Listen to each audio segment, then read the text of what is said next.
이사야 43장 14절부터 21절, 구약성경 1020면입니다. 제가 말씀을 봉독해 드리겠습니다. 너희의 구속자여 이스라엘의 거룩하니 여호와가 말하노라.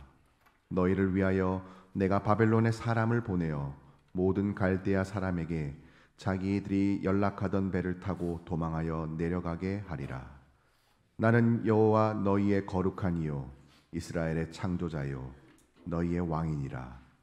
나 여호와가 이같이 말하노라. 바다 가운데의 길을 큰 물 가운데에 지름길을 내고 병거와 말과 군대의 용사를 이끌어내어 그들이 일시에 엎드러져 일어나지 못하고 소멸하기를 꺼져가는 등불 같게 하였느니라. 너희는 이전 일을 기억하지 말며 옛날 일을 생각하지 말라. 보라, 내가 새 일을 행하리니 이제 나타낼 것이라. 너희가 그것을 알지 못하겠느냐? 반드시 내가 광야의 길을 사막의 강을 내리니 장차 들짐승 곧 승냥이와 타조도 나를 존경할 것은 내가 광야의 물을 사망의 강들을 내어 내 백성 내가 택한 자에게 마시게 할 것임이라. 이 백성은 내가 나를 위하여 지었나니 나를 찬송하게 하려 함이니라. 아멘. 우리를 위해서 새 일을 행하시는 하나님 안에 살겠습니다. 아멘. 가끔씩 차가 막혀서 꼼짝 못할 때는 너무나 답답할 때가 있습니다. 제가 오래전 제 조카 결혼식에 기도 순서를 맡았는데 여유 있게 출발한다고 했는데 그 해운대 가는 그 길이 너무너무 막히는 바람에 정말 진땀이 난 적이 있었습니다. 결국 도저히 시간 안에 도착하지 못하겠구나. 가만히 차가 서 있는데 뭐 어떻게 할 수가 없는 거예요. 그때 차가 막혀서 꼼짝하지 않았을 때 얼마나 당혹스러운지 모릅니다. 겨우겨우 그 시간에 임박해서 도착하긴 했습니다. 어쨌든 우리는 인생길을 가다가도 이 앞뒤 좌우가 참 막힐 때 답답할 때가 있습니다. 돌파구가 보이지 않고 이러지도 못하고 저러지도 못하고 정말 내가 기도도 하고 있고 또 열심히 신앙생활하고 있는 것 같은데 근데 현실은 더 고달파지고 답답한 그런 것이 변하지 않는다는 것입니다. 특별히 이 코로나가 장기화되면서 적잖은 분들이 이 삶의 고통을 호소하고 있습니다. 경제적으로, 육체적으로, 또 사람과의 관계 문제에서 어려움을 호소하고 있습니다. 교회 역시 마찬가지입니다. 코로나 이전의 모습으로 회복하기가 어렵다고 여기는 교회들도 상당히 많다고 합니다.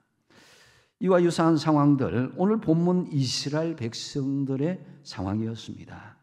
남북 왕조가 완전히 멸망하여서 이스라엘 백성들은 바벨론 포로로 잡혀가서 오랜 시간 힘든 고역에 시달렸지만 그래도 하나님께서 주신 그 약속의 말씀을 포기하지 않았습니다.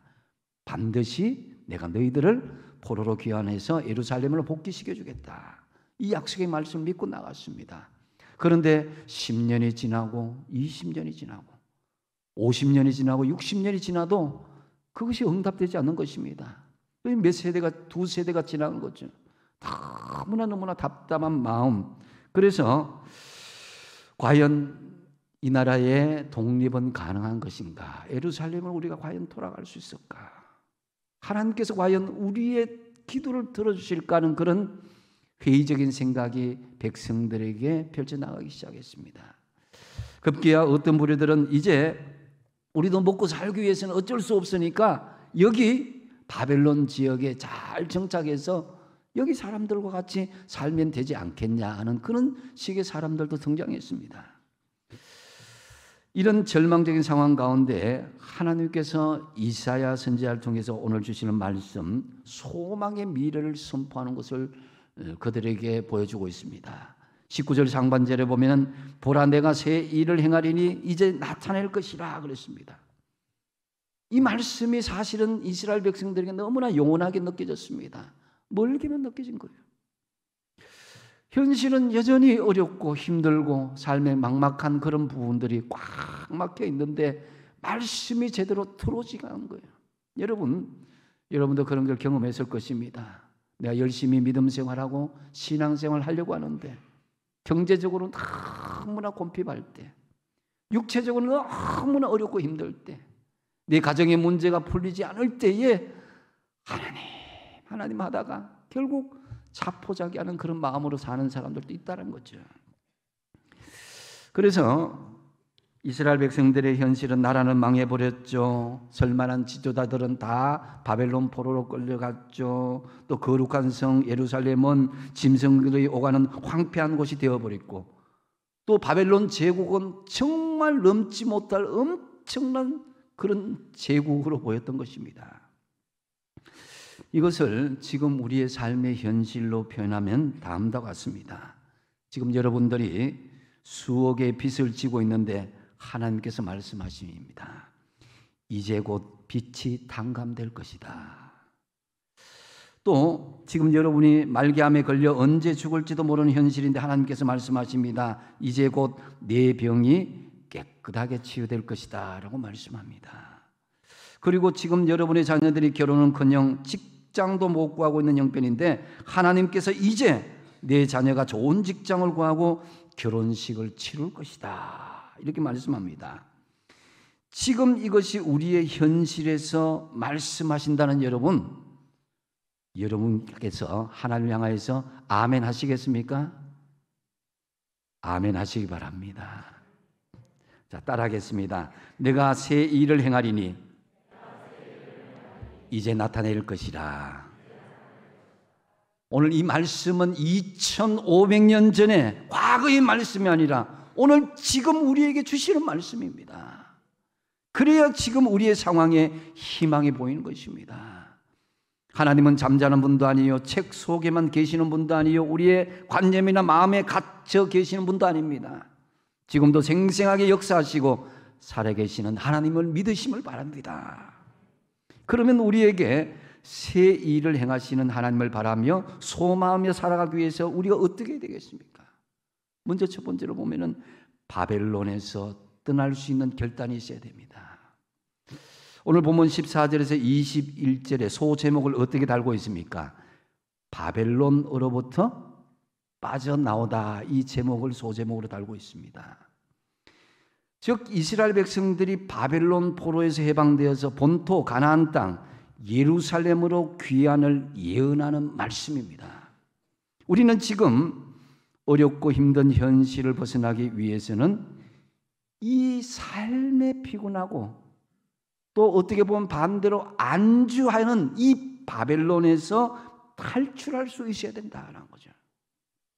하나님은 이스라엘 백성들을 다루시기 위해서 그들이 죄를 짓고 우상의 범죄에 빠지고 타락했을 때에 그 강대국 바벨론 제국을 사용하셔서 이스라엘을 쑥대밭으로 만들어버리고 바벨론 포로로 잡혀가게 했습니다. 하지만 바벨론 제국은요 영원한 제국이 아닙니다. 단지 하나님께서 사용하는 도구일 뿐입니다. 14절을 보십시오. 14절 한번 같이 한번 읽어보겠습니다. 시작. 너희의 구속자요 이스라엘의 거룩한 이 여호와가 말하노라. 너희를 위하여 내가 바벨론에 사람을 보내어 모든 갈대아 사람에게 자기들의 연락하던 배를 타고 도망하여 내려가게 하리라. 아멘. 바벨론에 사람을 보낸다 그랬습니다. 누구를 보냈겠습니까? 역사적으로 바사 사람, 페르시아 사람을 보냅니다. 그래서 페르시아 제국이 모든 갈대아 사람, 바벨론 백성들, 이 바벨론 제국의 사람들이 배를 타고 도망가게 만들어 버리겠다는 것입니다. 이는 바벨론 제국을 망하게 하고 당시 포로로 잡혀있던 백성들을 해방시켜 주시겠다는 하나님의 말씀인 것입니다. 누구에 의해서요? 바로 너희의 구속자요 이스라엘의 거룩한 이 여호와가 말하노라. 여호와 하나님께서 하시겠다는 것입니다. 내가 지금 이 어렵고 힘든 꽉 막힌 상황들, 아니면 나는 마음은 있는데 교회에 열심히 나가지 못하는 안주하는 마음들, 이 바벨론의 상황에서 나는 할 수 없지만 누구에 의해서 할 수 있다고요? 하나님의 주도에 의해서 할 수 있다는 것입니다. 그래서 하나님께서는 너희의 구속자요 그랬습니다. 히브리어로 구알르켐이라는 말인데 이 말의 원어 갈이란 말은 도로 찾다, 속량하다, 구속하다, 자기 친족을 구하다라는 말입니다. 그래서 하나님께서 이스라엘 백성들의 구속자가 되어주셨다는 것입니다. 값을 치르고 도로 찾아온 자가 되겠다는 거예요.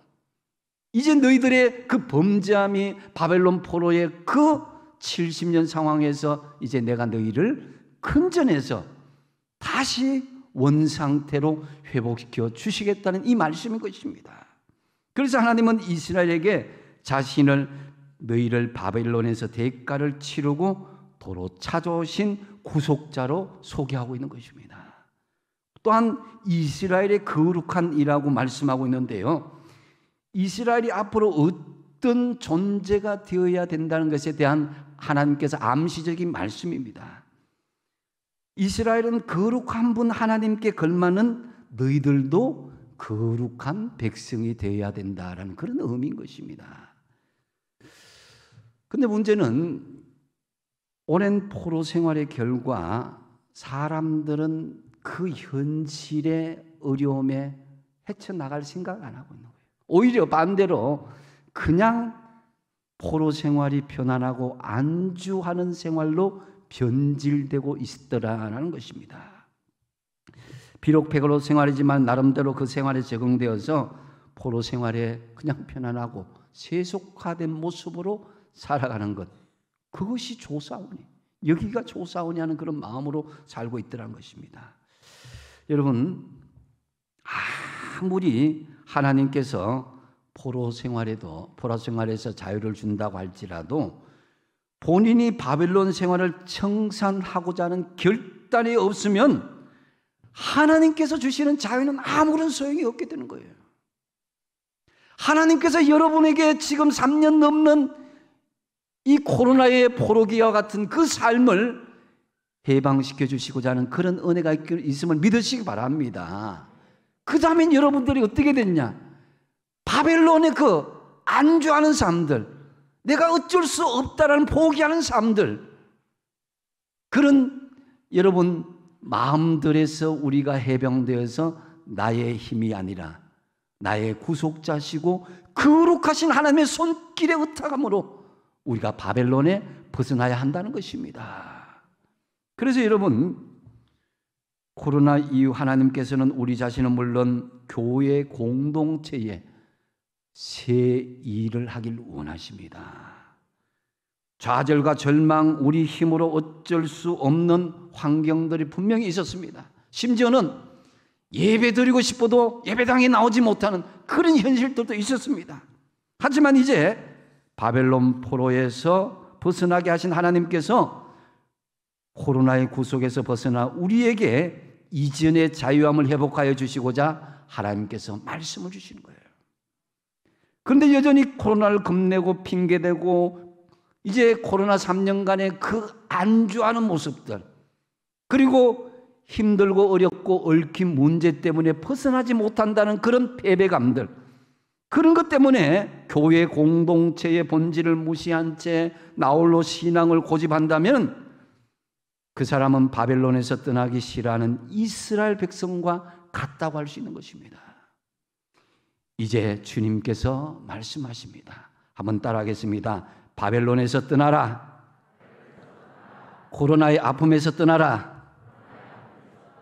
너의 모든 영적인 안전병의 신앙에서 일어나라.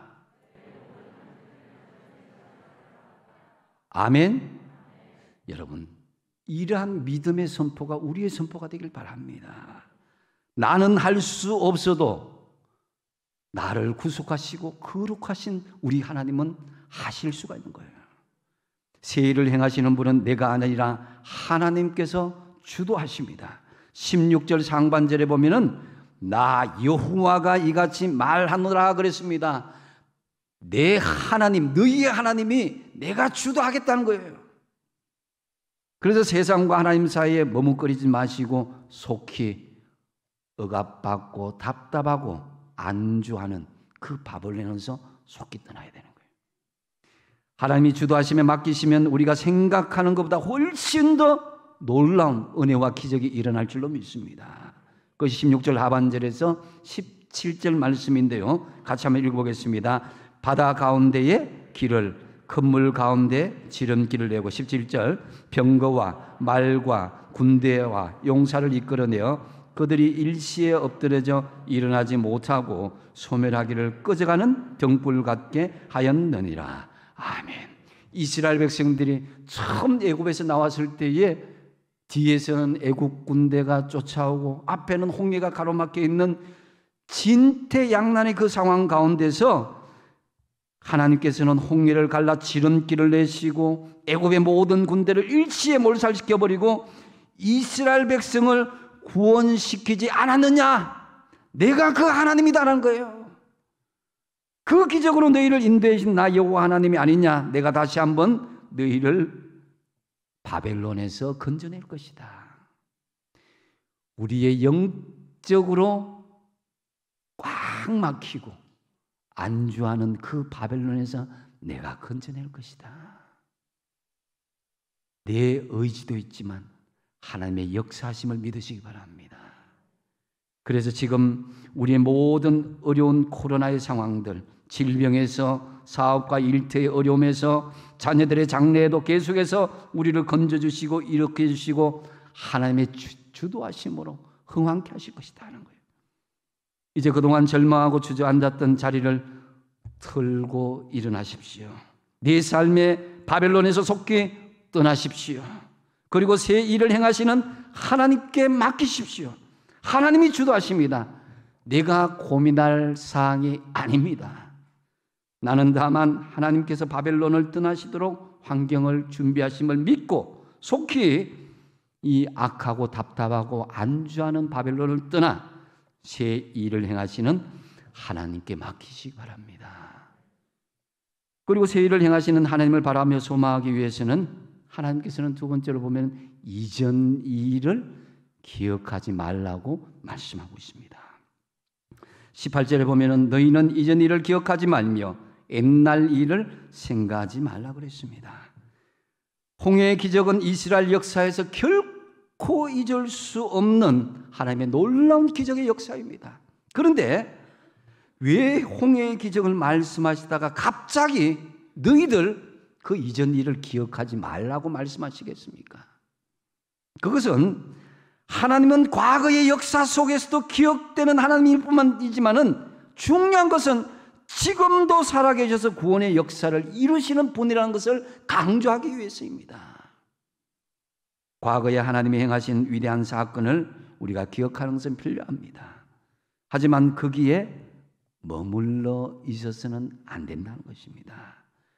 과거의 은혜는 현재도 이어져야 진정한 은혜인 것입니다.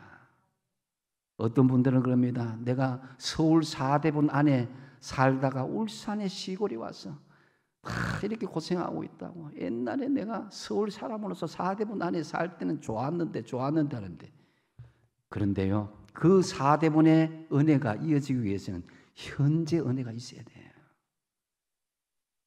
과거에는 왕년에는 언제적에는 라고 말하며 그렇게 한다는 것은요, 현재는 아니라는 것입니다.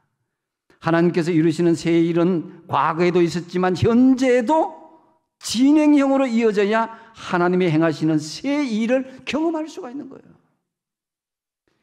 부부 생활하면서 부부 싸움을 안 하는 것이 제일 좋죠. 근데 어쩔 수 없이 해야 된다면 몇 가지 피해야 할 사항은 있습니다. 그 중에 중요한 한 가지는 옛날 일을 덜쳐내는 거예요. 뭐 신혼생활 때 당신 어쩌고 저쩌고, 신혼생활뿐만 아니라 연애할 때 뭐 누구를 만나고 나를 뭐 이렇게 하고 뭐 애를 놓고 나중에 임신해서 뭐 사달래 하는데 사주지도 않고 뭐 어쩌고 저쩌고 계속 줄줄줄줄 나오는 거예요. 이 과거를 계속 덜쳐내는 것 같이 부부 사이를 갈라놓고 큰 상처를 내는 건 없습니다. 그래서 우리를 사랑하신 하나님은 우리 죄를 기억도 하지 아니하신다, 이렇게 말씀하는 거예요. 반면에 여러분, 나쁜 것도 잊어야 하지만 좋은 점도 과거의 것은 내려놓을 수 있어야 되는 거예요. 분명히 우리나라 경제 코로나 이전까지 굉장히 호황이었습니다. 늘 흑자, 무역 흑자였습니다. 하지만 이제 계속 적자를 이어나가고 있는데, 이제 세계 경제가 새롭게 재편되고 있는 것을 볼 수가 있습니다. 국가 경제뿐만 아니라 여러분의 개인 경제도 마찬가지입니다. 코로나 이전엔 잘 나갔던 분, 그런 분들이 계실 겁니다. 그런데 난데없는 코로나 때문에 가정 경제가 엉망이 된 사람이 있어요. 근데 내가 코로나 이전에 내가 사장님이고 코로나 이전에 내가 우리 식당에 막 잘 나가고 뭐 어쩌고저쩌고 하는데 계속 거기 머물러 있으면 안 되잖아요. 자, 여러분, 과거 7, 80년대 일본은 세계 경제를 주물렀습니다. 전자제품 하면 뭐예요? 소니예요. 가정에 소니 텔레비전이 있으면 부자인 줄 알았어요. 자동차 하면 일제고 선박과 철강도 마찬가지였습니다. 미국이 위협을 느낄 정도로 일본의 경제력은 대단했습니다. 하지만 지금 일본 경제가 퇴보의 퇴보를 거듭하고 있습니다. 1인당 국민소득은 실제적으로 우리보다도 낮다고 합니다.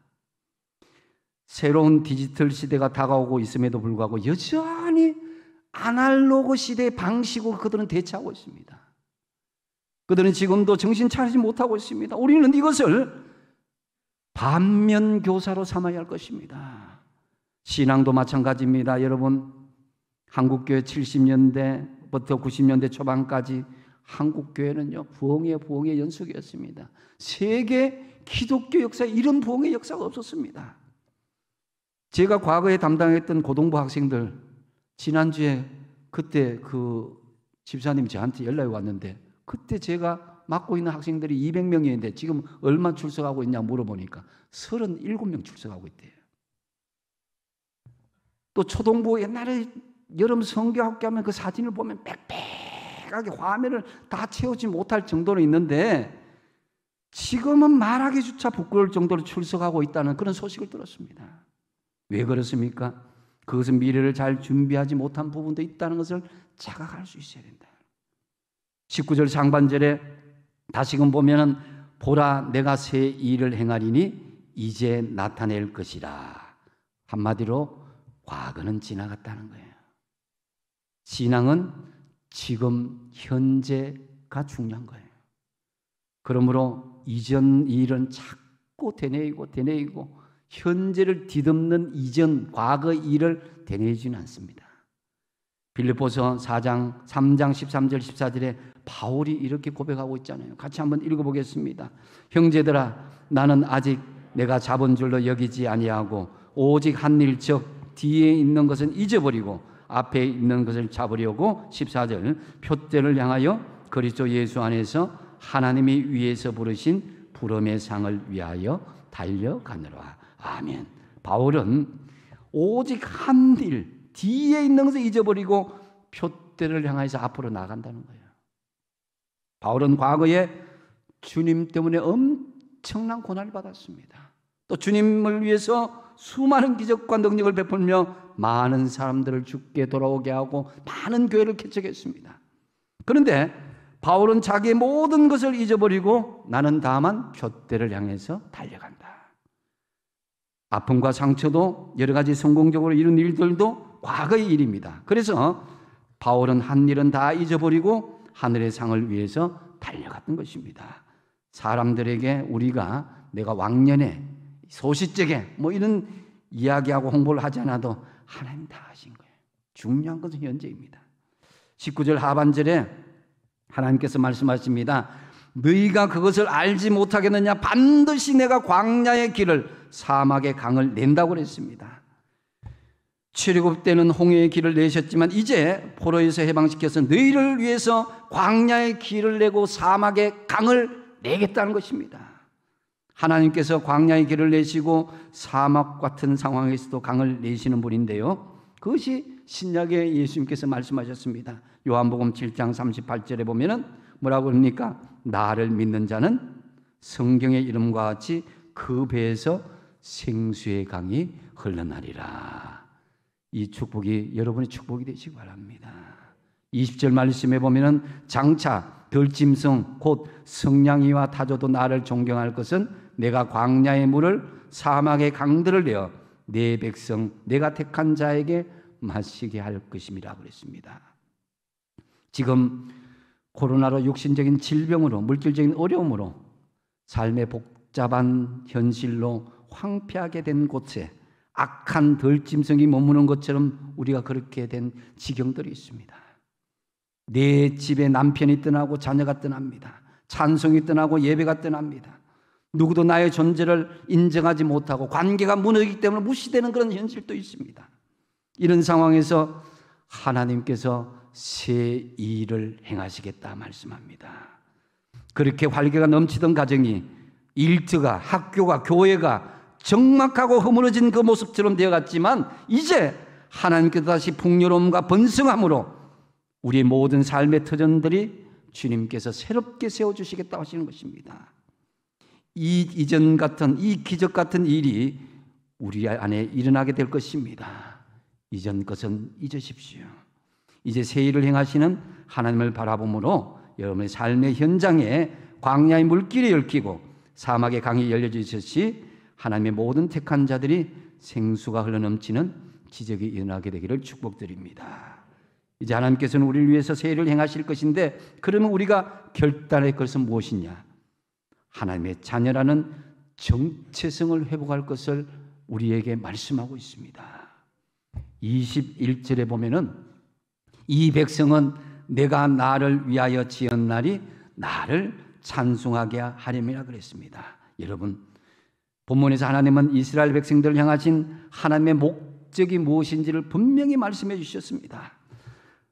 하나님은 이스라엘 백성들, 이 백성은 나를 위하여 지었나니 나의 찬송을 부르게 하기 위함이다. 저와 여러분 인생은 우리의 인생이 아니라 하나님을 위한 인생이다. 다시 말하면 하나님께서 여러분을 지으시고 여러분을 그리스도의 피로 구속하셔서 하나님의 자녀라는 정체성을 회복하라는 말씀입니다. 이에 하나님께서 먼저 이스라엘 백성들에게 자신의 정체를 밝히는 것을 볼 수가 있습니다. 15절에 나는 너희의 거룩한 이요 이스라엘의 창조자요 너희의 왕이다. 여러분, 우리가 거룩하신 하나님 앞에 나아가기 위해서는 우리가 거룩해야 되는 거예요. 하나님의 창조하심을 우리가 인정할 수 있어야 됩니다. 하나님께서 우리를 다스리는 왕이심을 인정할 수 있어야 되는 거예요. 그래서 하나님 위해서 찬송과 영광을 올리시는 하나님의 자녀라는 정체성을 확고히 하십시오. 그러므로 하나님께서 우리를 통해서 새 일을 행하시겠다는 말씀하는 거예요. 고린도전서 6장 19절 하반절에서 20절 말씀에 바울이 더 구체적으로 말씀합니다. 같이 한번 읽어보겠습니다. 시작. 너희는 너희 자신의 것이 아니라 20절 값으로 산 것이 되었으니 그런즉 너희 몸으로 하나님께 영광을 돌리라. 아멘. 내가 어떻게 하겠습니까? 할 수 있습니다. 여러분의 연약한 몸일지라도 우리의 작은 소유일지라도 우리의 시간으로 우리의 달란트로 하나님께 영광을 돌리고 찬송의 통로가 되게 하십시오. 하나님은 하나님을 위해 하나님의 찬송을 부르게 하기 위해서 우리를 택하시고 자녀를 삼았다고 그랬습니다. 우리 인간의 가장 궁극적인 회복은 하나님의 형상을 회복하는 거예요. 인간은 하나님의 형상대로 지음을 받았는데 죄를 지음으로 말미암아 하나님의 형상을 잃어버리고 죄인의 형상대로 변질되고 말았습니다. 더더군다나 이 코로나의 상황들이 기괴하고 이상한 예배로 정말 상상하지 못하는 방법으로 사람들을 현혹하고 있습니다. 너희는 모이기를 힘쓰고 정말 기도하기를 힘써야 되는데 이상한 메타버스라는 그런 가상 공간에서 자꾸만 모이도록 하는 그런 유혹을 하고 있습니다. 이제는 그런 과거의 모습에서 떨쳐버리고 정말 하나님의 정체성을 가질 수 있어야 됩니다. 내 얼굴과 내 실체는 보이지 않는데 가상으로 하나님 앞에 나아갈 수가 없는 거예요. 나의 정체성을 하나님 앞에 분명히 밝히고 나가야 되는 거예요. 그래서 하나님은 이런 가운데에 정말 우울하고 슬픈 하나님의 형상이 문드러진 그 모습을 다시 하나님의 자녀라는 정체성을 회복하길 원한다는 거예요. 그래서 이제 하나님의 자녀라는 분명한 정체성을 가지고 하나님의 찬송이 되고 하나님의 영광이 다 되시기 바랍니다. 이제 말씀을 정리합니다. 하나님은 지금도 우리에게 새 일을 행하십니다. 아멘. 여러분에게 새 일을 행하십니다. 하나님은 이스라엘이 바벨론 포로에서 예루살렘에 귀환한 것처럼 우리도 코로나로 인한 신앙의 안주함과 세속화의 속박에서 벗어나서 은혜의 자리로 돌아가기를 원하신다는 것입니다. 귀환한 이스라엘이 예루살렘에서 성전을 재건한 것처럼 우리도 심령을 성령의 은혜가 넘치는 성전으로 재건하기를 하나님은 원하십니다. 하나님께서 우리를 위해서 새 일을 행하시는데 우리가 결단한 것이 무엇입니까? 첫 번째로 뭡니까? 어디에서 떠나라? 바벨론에서 떠나야 됩니다. 속히 타락한 바벨론을 떠나서 새 일을 행하시는 하나님께 의탁하십시오. 그 다음에 두 번째 뭡니까? 뭘 기억하지 말라? 이전 일을 기억하지 말라. 이전에 아프고 또 반대로 영광스러운 일까지도 거기에 머물러 있지 말고 그걸 내려놓고 새 일을 행하시는 주님을 바라봐야 돼요. 그리고 뭘 회복해야 돼요? 하나님의 자녀라는 정체성을 회복하는 거예요. 하나님의 형상대로 회복해서 나는 하나님의 자녀라는 정체성을 가지고 있다면은 꿀리지 않는 거예요. 그러면 나는 하나님의 찬송이 되고 하나님의 영광이 되는 거예요. 그래야 해서 날마다 우리를 통해서 새 일을 행하시는 하나님의 은혜와 기적을 체험하시는 저와 여러분이 다 되시기 바랍니다. 기도하겠습니다.